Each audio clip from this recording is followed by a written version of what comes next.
otvara prvi hot yoga studio u Češkoj 2003. godine. Majka je 3 sina, vanjski suradnik Filozofskog fakulteta. I član odbora literarno-socijalne nagrade Tagora Prize, koja se odbora u Indiji. Izvoli Ljena, koja će nam pisati o hot yoga, kao što je Ljena. Koja je hot yoga. Nakon ovako eteričnih predavanja prije moga, mogu reći da se hot yoga u Hrvatskoj, a često i u svijetu, naziva fast food yoga. Doslovce tako, i da ju ljudi povezuju sa intenzivnim znojenjem, što naravno i je. Mogla bi reći, zapravo počela bi s time da je hot yoga može biti svaka yoga koja se izvodi u toploj okolini, ovisno o učitelju. Temperature variraju od nekih 32-33 stupnja pa sve do 41-42 u ekstremnim uvjetima Bikram joge, koja je jako popularna u Americi. Vidim da su se neki sablaznili, to doslovce i je za sablazniti se. I kad dođete u jedan takav studio, ne znam da li ste ikada probali hot jogu, a kamoli Bikram jogu, koja je, kažem, ima strašno puno studija Amerika, zapad. Znači, to su naredani matovi jedan do drugoga, temperatura se penje do 42 stupnja, vlažnost ide do 60-70 stupnjeva, prozori se ne otvaraju, vrata se ne otvaraju, ljudi su na rubu onesvješćivanja doslovce. To je znači prvo ono što je ekstremno i što ja nikako ne bi preporučila sa nikakvog zdravstvenog niti jogijskog aspekta, baš ne bi to preporučila. No, međutim, iz nekog neobičnog razloga ta yoga je silno popularna među ljudima današnjice. Ja bih rekla iz više razloga. Prvo što se ljudi silno iznoje. Drugo što je sekvenca koju rade vrlo jednostavna i svugdje ista. Znači, u ovom, recimo, nepredvidivom svijetu i nepredvidivim uslovima uvijek znate šta vas dočeka. 26 asana koje se ponavljaju 2 puta, prvi put minutu, drugi put 30 sekundi, pranayama na početku i na kraju, na početku ujjayi, na kraju kapalabhati, i tako je to u svakom studiju bilo gdje na svijetu, po licenci. Ali ostavimo se Bikrama, ja sam ga probala, odradila par klasova, međutim to nije za instruktora nimalo izazovno, zato što zapravo ponavljate uvijek iste rečenice, uvijek istu sekvencu i sve vam je zadano. Znači, doslovce svako asana uvijek na isti način opisuje. No, međutim, svaki instruktor koji želi raditi u toploj okolini, izazovno uopće napraviti takve uvjete. Znači, to mora biti grijana prostorija. Kod nas u Zagrebu, ja u Radićevo imam studiju koji trenutno je u renovaciji, držimo između 35 i 37. 40% vlažnosti.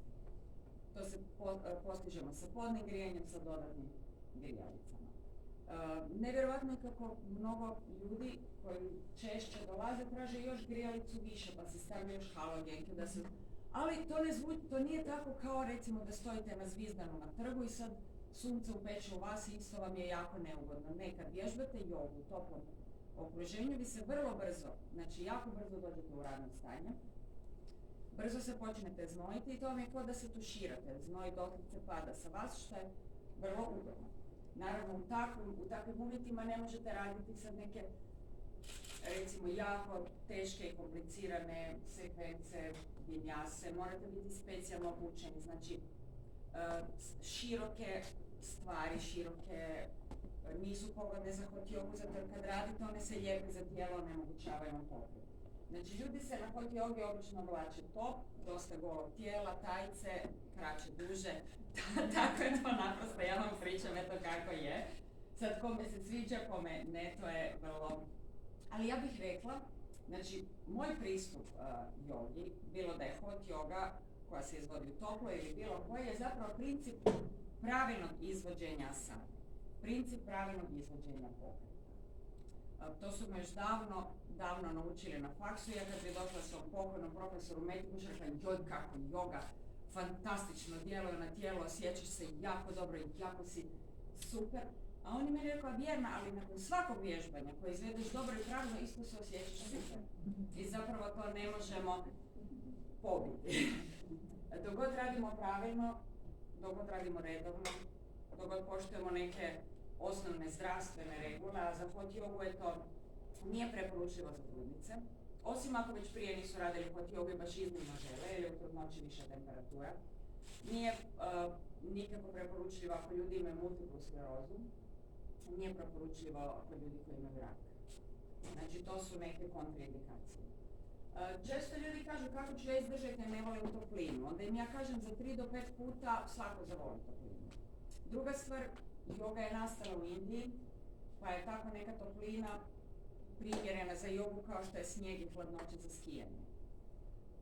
Tako da eto, opet kažem, ljudi mogu voljeti, može biti ugodno, može biti dodatna aktivnost. Recimo, jako puno sportaša vani, kod nas manje, ali isto recimo hokejaši su ljudi koji obično dođu izvana, upoznati su s hot jogom, s njenim dobrobitima i onda dolaze, da tako kažem, se iznojiti.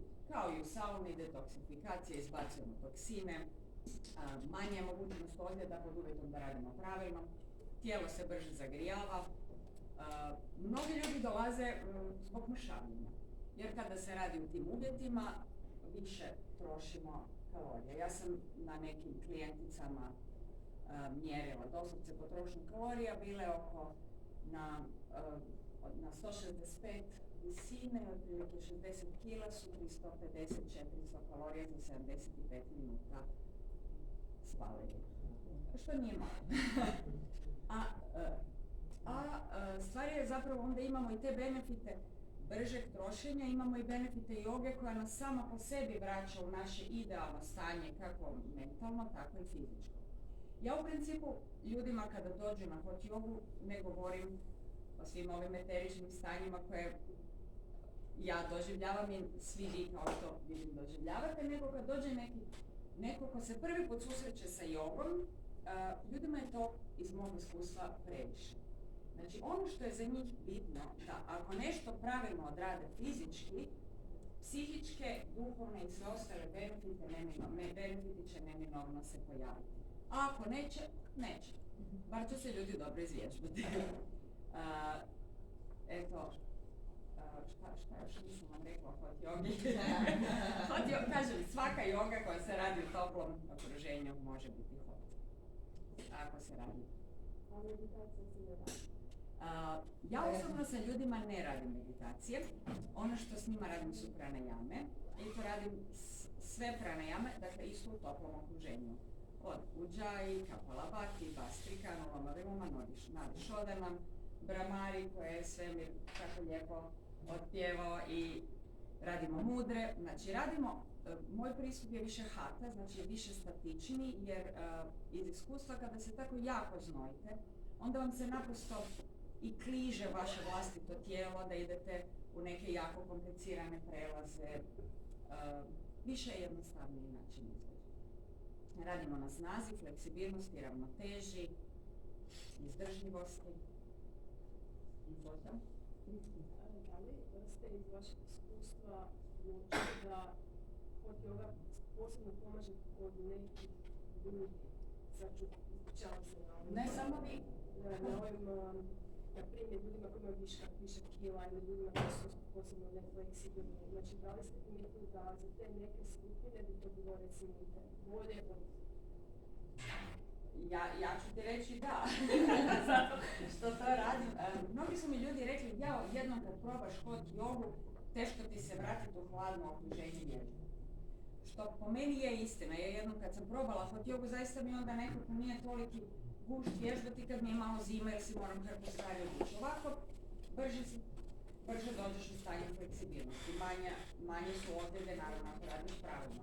Veća je potrošnja energije zbog toga što srce pumpa jače, mora krv dolaziti do kože, znoje. Mnogo ljudi dođe i zaista uspije smršaviti, ali kažem, to je opet mršavljanje stvari prehrane i mnogo različitih komponenta su tu u igri. I fleksibilnost apsolutno. Tako da. Najbolje je zapravo probati. Ovako vam ja, kako ste čuli zdjele, kako smo vježbali, ja vam mogu o hot jogi sad tu pričati, možemo se razgovarati o tome, ali zapravo trebate stati u vruću sobu i odraditi 75 minuta hot joge, onda zapravo čovjek zna o čemu se radi. Ono što mi ljudi često kažu na hot jogi da im je različito od joge je da kada završe, da se osjećaju jako lagano, poletno, kao da će poletiti, a možda je to zbog tog znojenja, zbog joge, zbog svega zajedno. Koliko je minimalna dobna granica?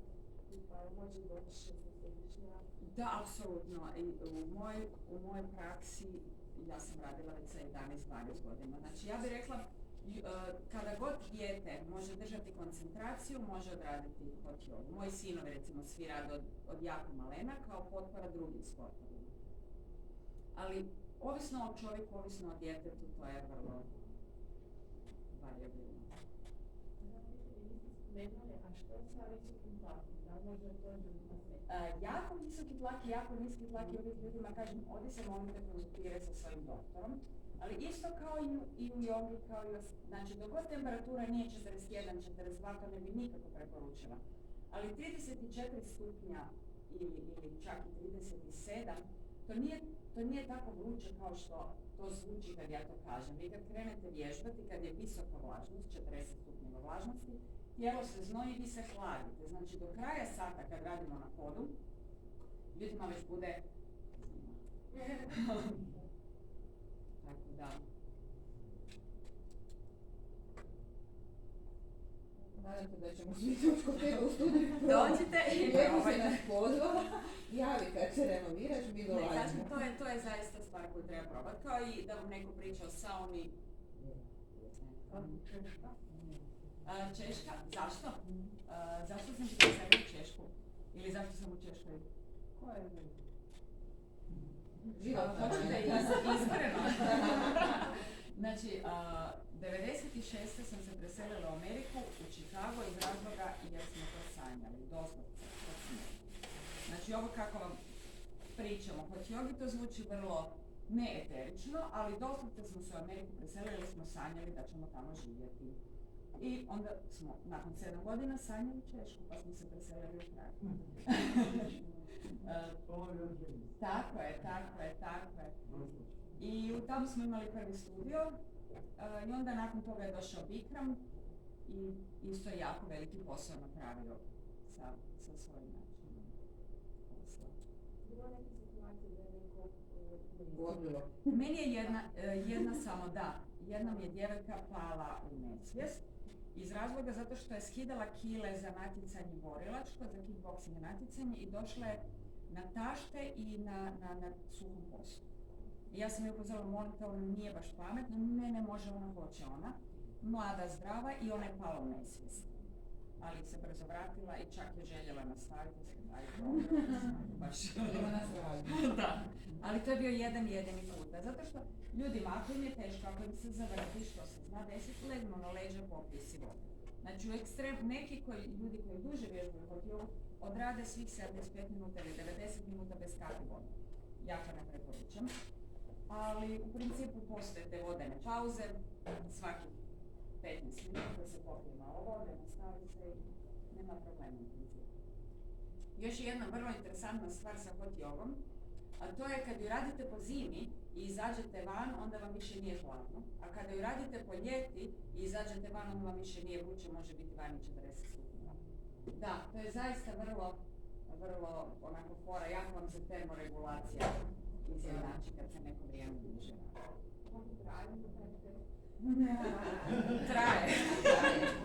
Traje, meni po mislim, traje neko vrijeme, da.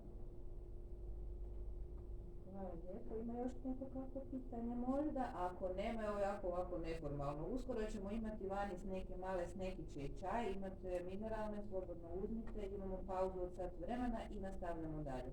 Ljerna, hvala ti puno. Hvala puno. Vidimo se u studiju.